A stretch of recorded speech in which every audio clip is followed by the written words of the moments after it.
But it's about value generation. It's not about cost management. And too many conversations between the finance department and the marketing department are about cost management. They're not about value generation.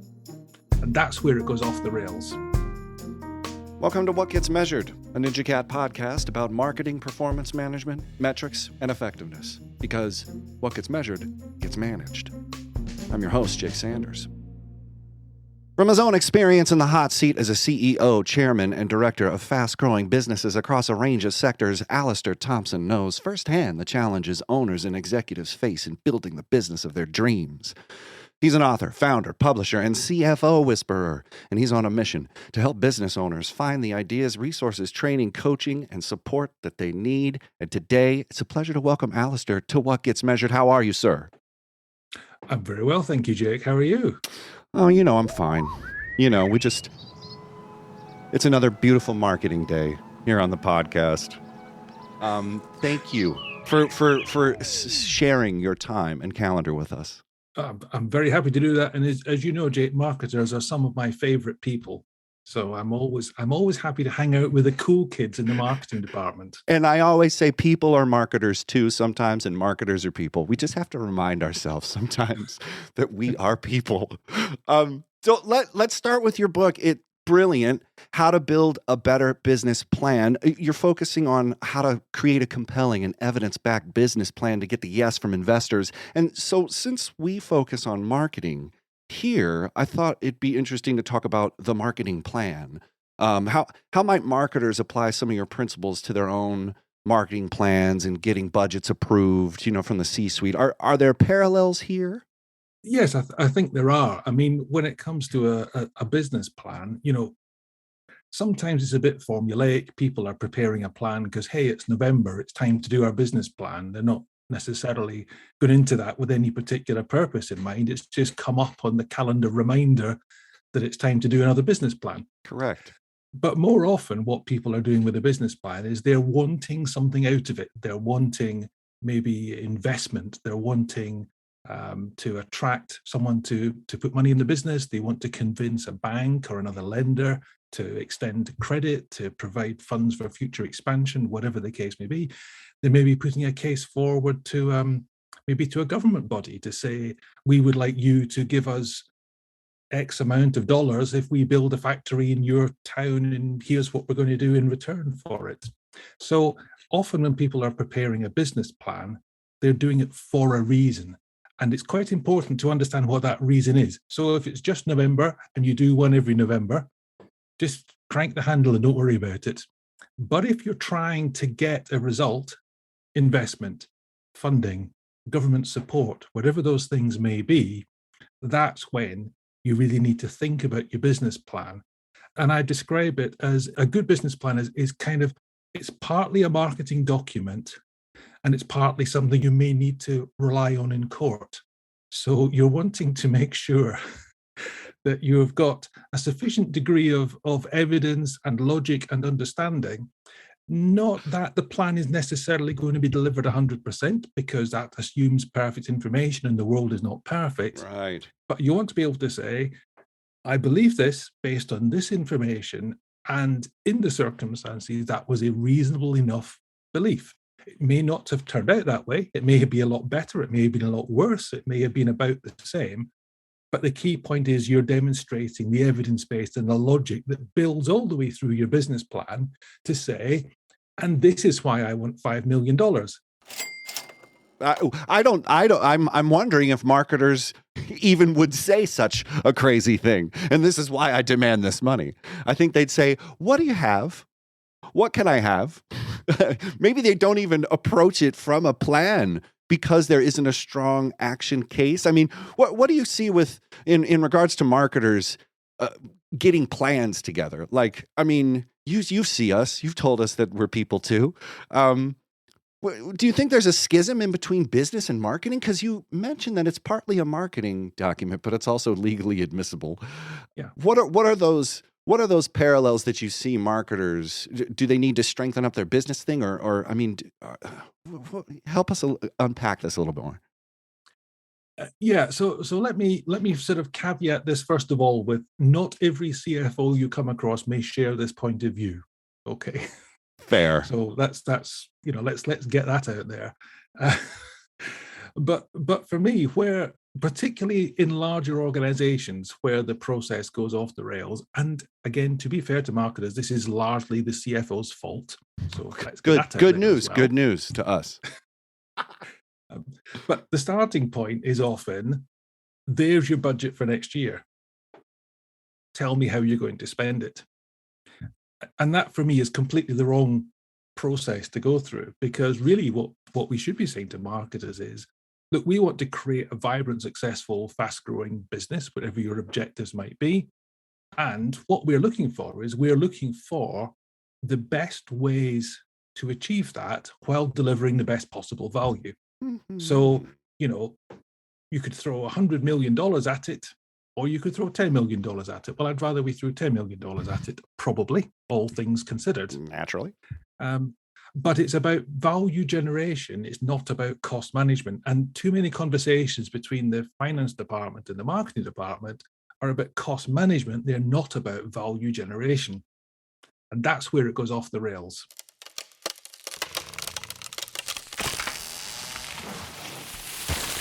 Thought log. Whoa. So, I mean, even when you're prepared, when you're pitching a marketing plan to clients or the C-suite, you're going to get some tough questions. In your book, you talk about how to handle the awkward questions that you'd rather gloss over. Can you share some of those tips here? I would assume that this budget thing is up on there, but what are these awkward questions? I think what it's really about is saying that when you're preparing a plan, whether it's a marketer preparing a marketing plan or a business owner preparing a business plan, you've almost certainly got some blind spots in that. So, if you're, say, a digital marketer by trade, have you necessarily thought about, hey, how about if we print some of this stuff and stick it in envelopes and FedEx it to people? What? You go, oh, hey, I don't do that. I'm a digital marketer. I'm not some other sort of marketer. Unfortunately, right. Yeah, but it's really about trying to see the bits, see the gaps in what you do, see the areas that are missing out of this kind of big picture. Because my sort of, having been the other side of this table, every time someone comes into me to say something like, we're going all digital, or we're going, well, everything is going to be Facebook videos from now on. Right. My initial reaction is I'm probably dealing with an idiot, because there's almost nothing that's that good and that much of a dead cert that you want to go all in on it. Fair. So, yeah, so it is about, from a marketer's point of view, perhaps thinking about a portfolio of things that we are looking to do, because you may have several different sub strategies or projects embedded within a bigger whole, which is generating revenues of this, or gross margin of that, whatever those things may be. And then it's about recognizing that there will be people with different points of view to yours. You come at this with a load of biases and a load of preconceptions. So you have to unpack those, identify where some of the gaps are, and then, as it were, go around to the other side of the table and look at it from over there. So, and this is more important the more radical a change you're proposing to make. Because if somebody said to me, look, we spent $1 million in this last year and we want to increase it by 5% this year, well, we'll get probably a 5% better result out the other end of that. I'm not going to take a lot of convincing that's likely to be true, because it is likely to be true. But if you're saying, look, we've never done this before, but we want to spend $1 million on it, I'm going, okay, so how do we know? And how would we know that was the right thing to do? What happens a lot is people say, well, I read this thing in Forbes that, the future is video, or, the future is digital, or something like that. And all right, it's better than nothing, but not a lot better than nothing. And what I'm really interested in seeing is, I can accept this works for other businesses. Would it necessarily work for our business? So my background is in old school direct mail. That's where I spent a big chunk of my career. Cool. And in that sort of sector, you had to spend on print, you had to spend on postage, and maybe 2 weeks later you found out if you made any money on it or not. And and what's all the very sophisticated mailings that we did? I mean, we'd send millions of items out a week. We were a big mailing house. Wow. But what would happen is the sophisticated mailers, they would always be trying different things to see what worked. They'd try it on a small part of the run, then a slightly bigger part, then a slightly bigger part. And eventually it would be the control, if you like. And then the other stuff would be trying to beat that control. That was the way it worked. Wow.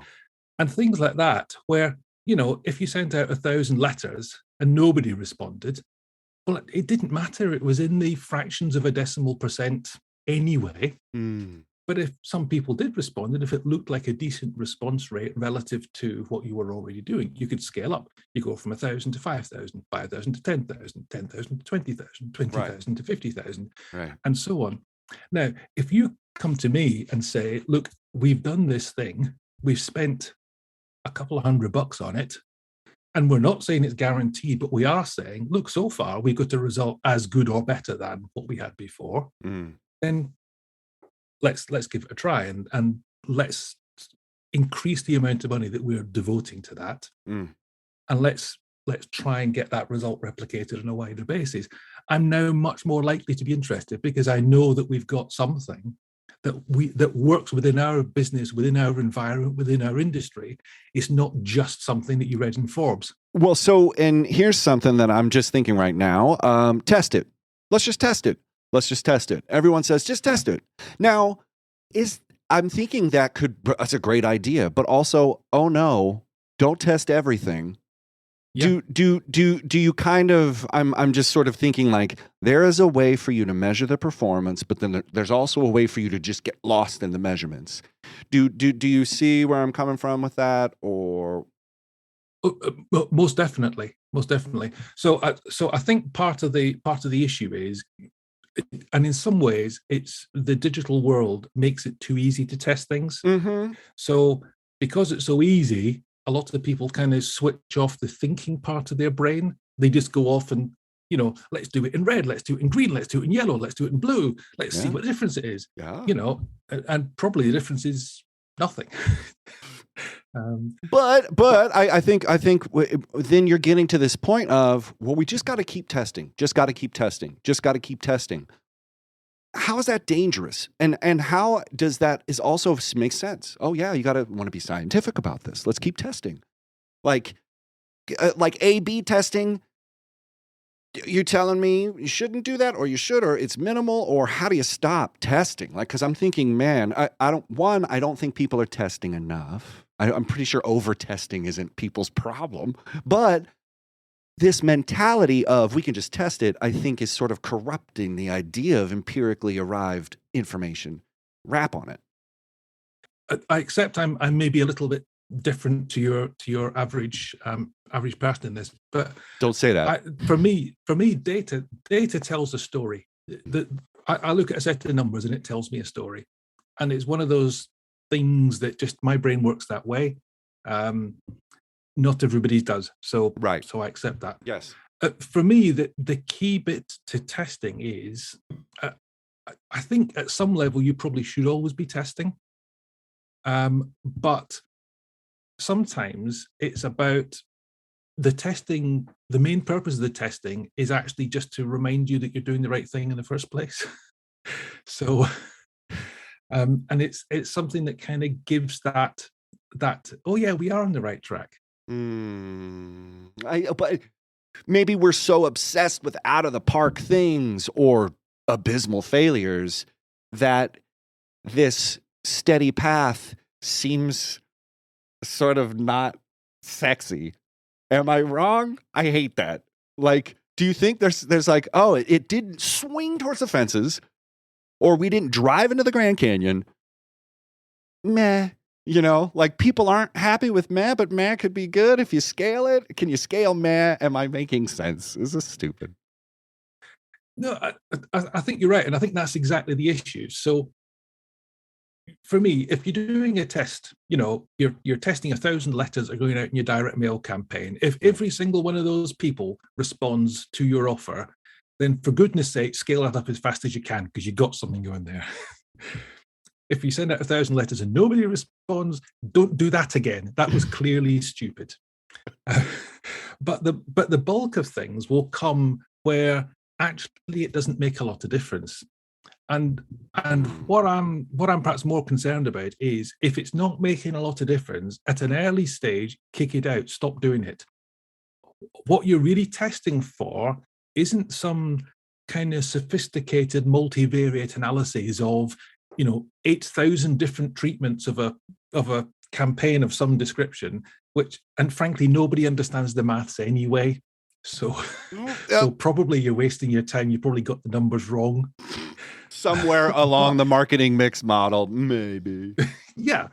But if you've got a result that's actually very similar to the result that you're getting anyway, a little bit higher, a little bit lower, you've got to factor in what I call a cost of complexity. So basically, if you're doing 3 things, that's probably 10 times more expensive than doing one thing. For example, it's an exponential curve. And really what your job with testing is to say, look, is this either a home, well, but if it's a home run, then let's follow that through. Clear. If it's a complete dud, don't do it again. And actually, if the result is almost indecipherable for what we're doing now, change for change's sake builds up cost, expense, and complexity. And in most organizations, you're better off not doing that. So in a sense, it's more about removing, like exactly using the tools to remove. And I think we really have an additive mindset about this, like, oh, and yes, and we can't. But you're thinking, no, but, and take this away. I'm just sort of that Michelangelo removing the marble, that sort of approach. Is that what you'd advocate? Very much so. So I would use it really as a basis for some rough cuts. So I wouldn't try and be too scientific about it, because actually it's not going to be scientific anyway. It's probably not going to be, unless you've got an enormous budget and you work for Procter & Gamble or somebody, it's almost certainly not going to be statistically significant, But if you've always run with the blue one and the red one is 0.0 something of a percent better or 0.0 something of a percent worse, just keep running the blue one. All you've learned is the red isn't a home run. And that's good enough to know that what you're doing is, I think it's an interesting point that data is a pathfinding tool, wayfinding, as also not as where you're headed. Isn't this great? But you are here. Yeah. I think that might be one of the key parts about this map. Okay. So you've written about meaning and process on your blog. I love following you on Twitter. You're so brilliant. But you've said this, and I thought it was really interesting. One of the business world's biggest faults in recent years has been its obsession with following processes over making meaning for customers and staff. I thought this was really interesting. Can you unpack this idea? Yeah, I'll try my best. So the way I look at this is, and I'm going to use a kind of a non-partisan political analogy here. But politics nowadays is true in the UK, it's true in the US. Sadly, it's a similar sort of thing. Sure. But you can drive behavior through people's beliefs, the meanings that people make, actually remarkably easily. Mm-hmm. Mm-hmm. But when you're trying to convince somebody of a logical point of view, so if you've got a process, for example, particularly if it's a long and complicated process with many steps in it, actually it's very easy to forget what we're really doing this for. So I'm doing a talk for someone tomorrow morning, and one of the things I'm going to talk to them about is, meaning, for example, is loyalty. So loyalty is a concept, it's a meaning, it's a feeling that we get. Right.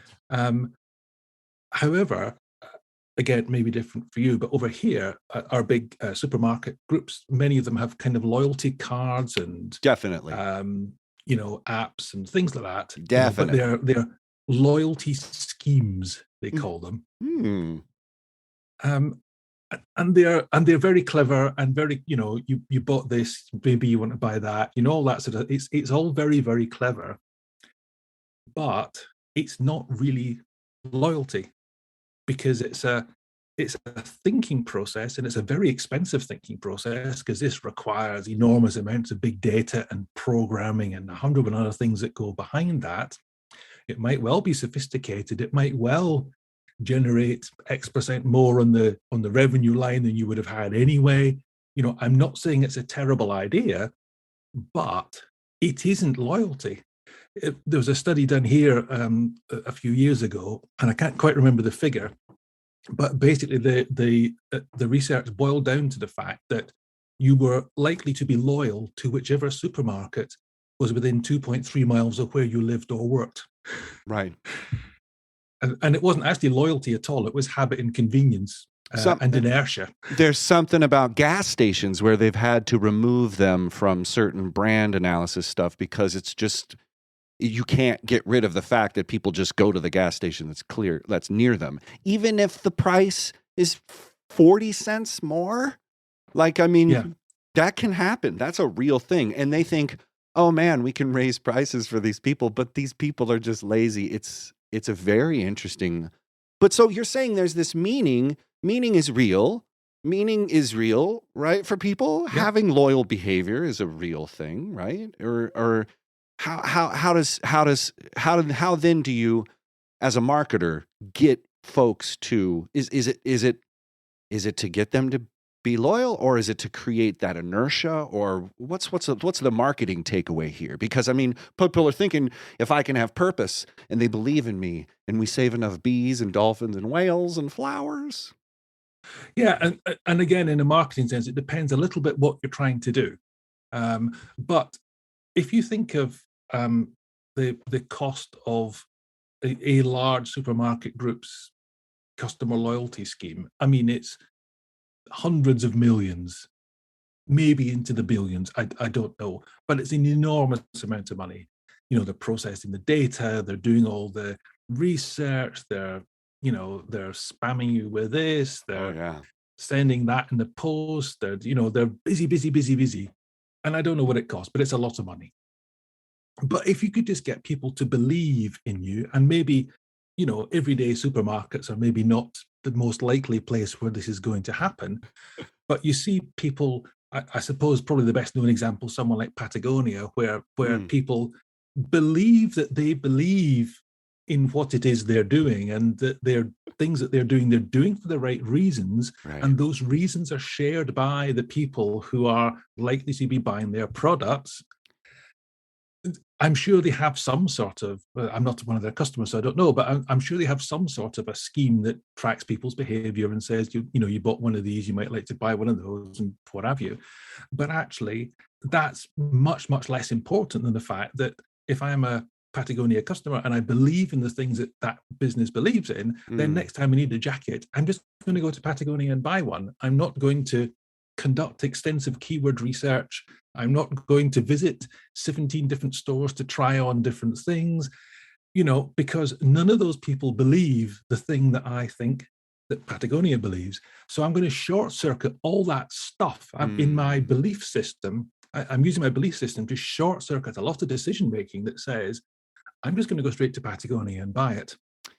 So here's a question then. If I come to you with a business plan, of course, it all depends with you smarty pants people. It's always the answer is depends. But if someone came to you and says, so are you telling me the answer is create this fanatic, loyal, thing, this purpose that people just believe in, is that, I mean, of course it isn't. I mean, what do you think? Because a lot of people feel like it's my job to make sure people just are fanatics about my brand.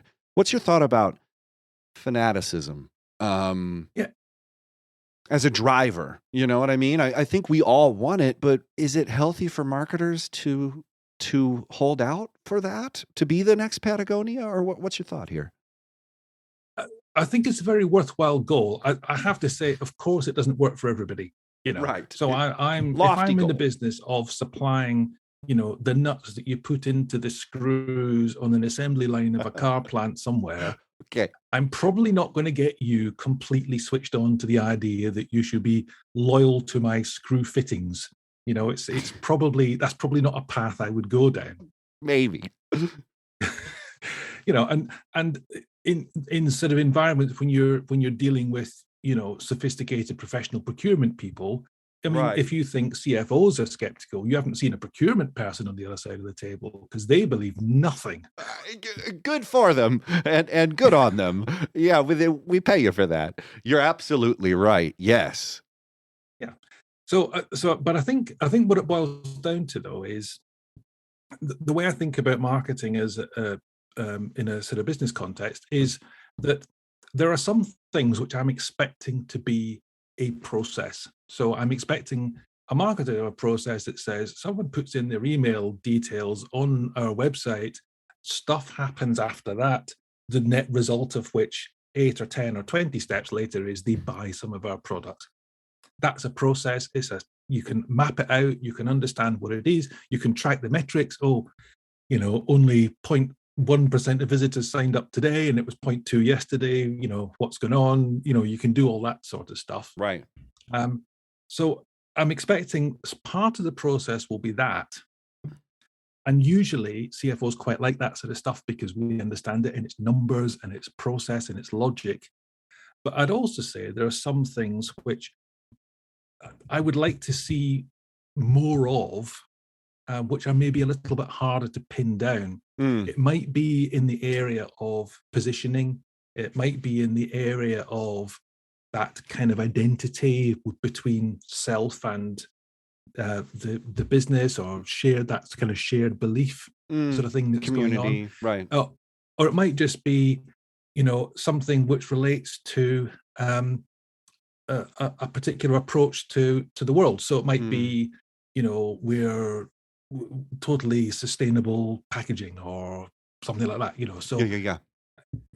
Now, I think most people, would you think maybe in this day and age that sustainable packaging is a good idea? Yes, probably most people would think, yeah, I kind of get that. Yeah.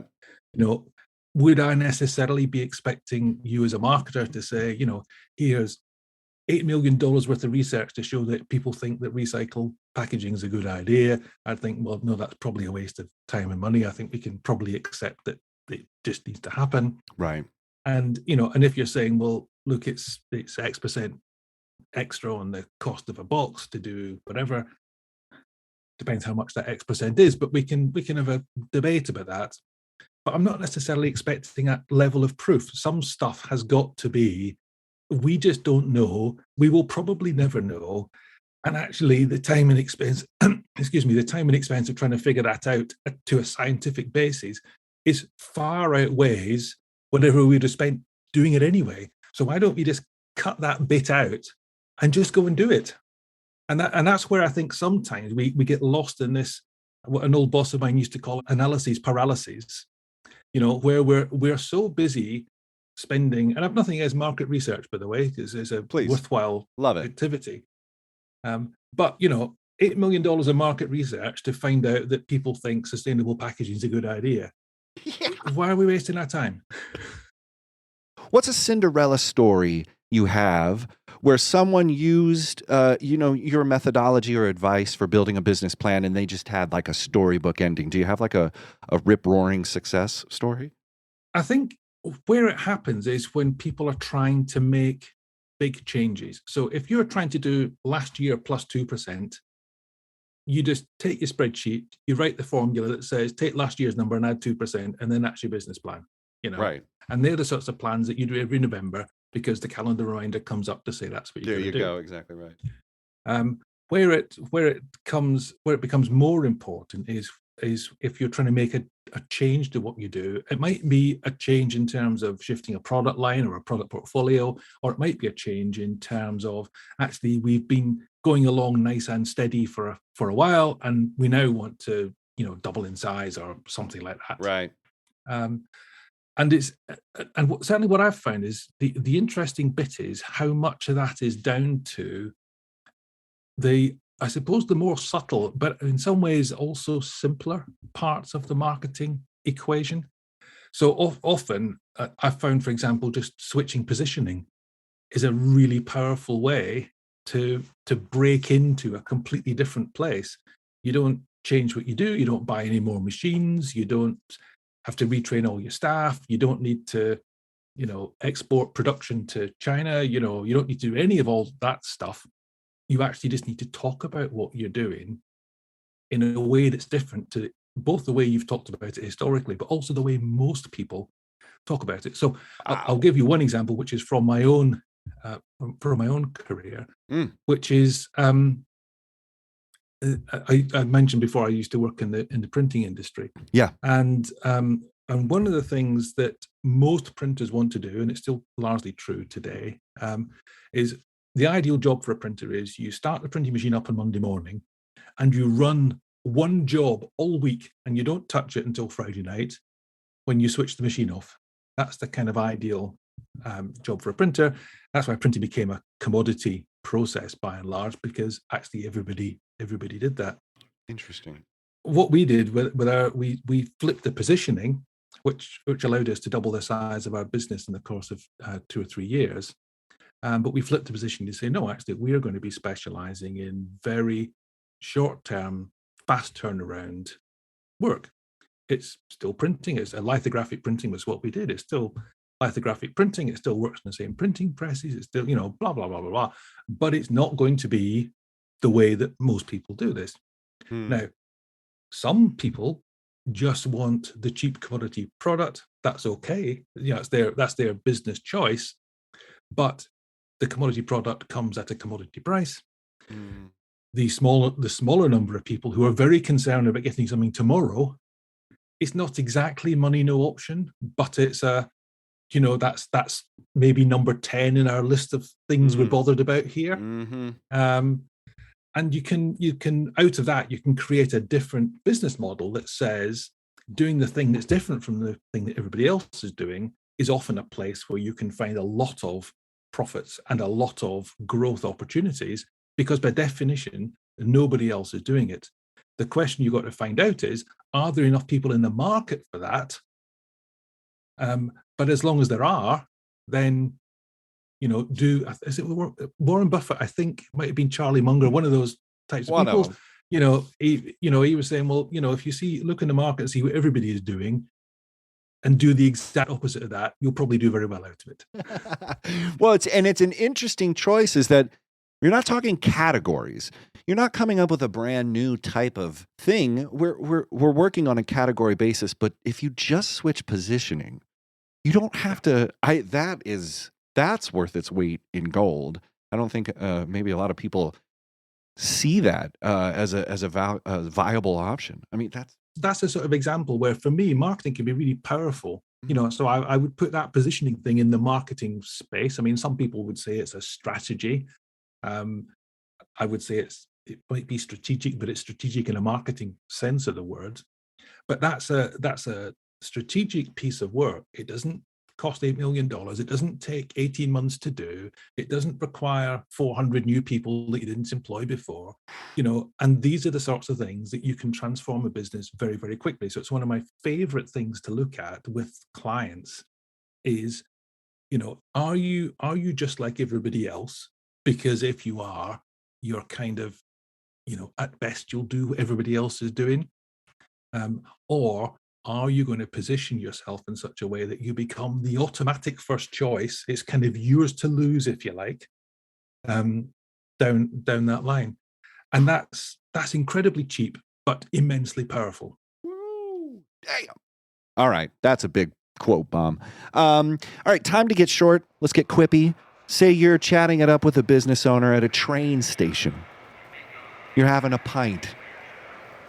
What's your what? You're pandering to some nationalist stereotypes there. But What?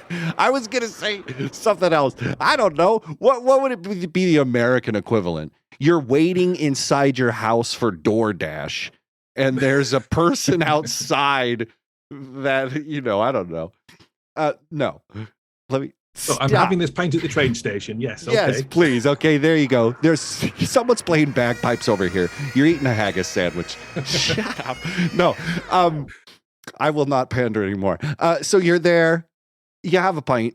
And what's your back of the napkin advice to them? Business plan, marketing plan. What's your something you can just write on the back of the napkin and hand to them? I would say be clear what you're doing and why you're doing it. And that's it? Yep. Do right on the back of the napkin. Well, I'm presuming it's a fairly small napkin. So it's a huge napkin. It's a huge napkin. It's huge. So clarity of thinking is one of the key things for me. So in terms of business plan, there's very little that's subjectively right or wrong. I mean, it's probably wrong if there's red ink everywhere at the bottom of your spreadsheet and it shows no signs of getting better. That's probably not a great business plan. Fair. Although, of course, if you're Uber, it actually is your business plan. Whoa, zing. But for most businesses, if there's red ink at the bottom, that's bad news. And if it's not getting better, that's bad news. But it's being, I suppose, at the risk of sounding a bit zen about this, it's about being conscious about what you're doing and why you're doing it. And most importantly, what results do you expect to get out the back end of this? How does that then link into your business objectives? So, often it's things like a business I know of has recently appointed an events manager. Now, that's not a crazy thing to do. And in their sector, it's fine. But so we've appointed an events manager. Oh, problem solved. I'm sorry, what was the problem? And is never mind an events manager. Is events the way to solve that problem? Because it may be, but it may not be. So there's a kind of, don't rush for the answer. We need to go digital. We need to pivot to video. We need an events manager. All of those things at different times in different places may be absolutely true, but they're not always necessarily true. And it's been able to articulate in your business, in your setting, in your context, what makes those decisions necessarily true. And that's the bit that often you can read a business plan and 40, 60, 80 pages later, you're going, I still don't know why they're doing this. What they're doing, I can see what they're doing, but I just don't get it. Wow. And how often is that the case? More often than you might think. Oh, man. Well, so I bet there are people who want help. Maybe they have questions. Maybe they have a business plan. They might want to chop it up with you about how can people connect with you and find you online, Alastair? Well, as you know, Jay, my number one hanging out place online is on Twitter. Love it. But people can also find my website, which is thebetterbusinesscompany.com, and find out a bit more about me and what I'm doing there.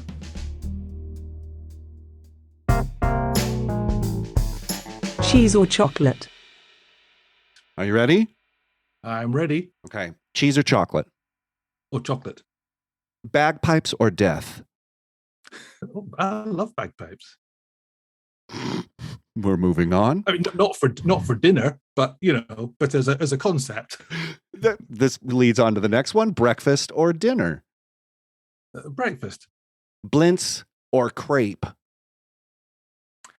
Oh, crepe. I like a nice crepe. Very elegant crepe. Very elegant. Arm wrestle Aristotle or play chess with Plato? I'm not great in chess. So I'm going to have to go for the arm wrestling. Yeah, Aristotle was strong. Be careful. And finally, burnt toast with Burt Bacharach or bocce ball with Bach? Burnt toast with Bacharach has got to be. Has to be. And as long as he brings Hal David as well. What Gets Measured is a NinjaCat podcast.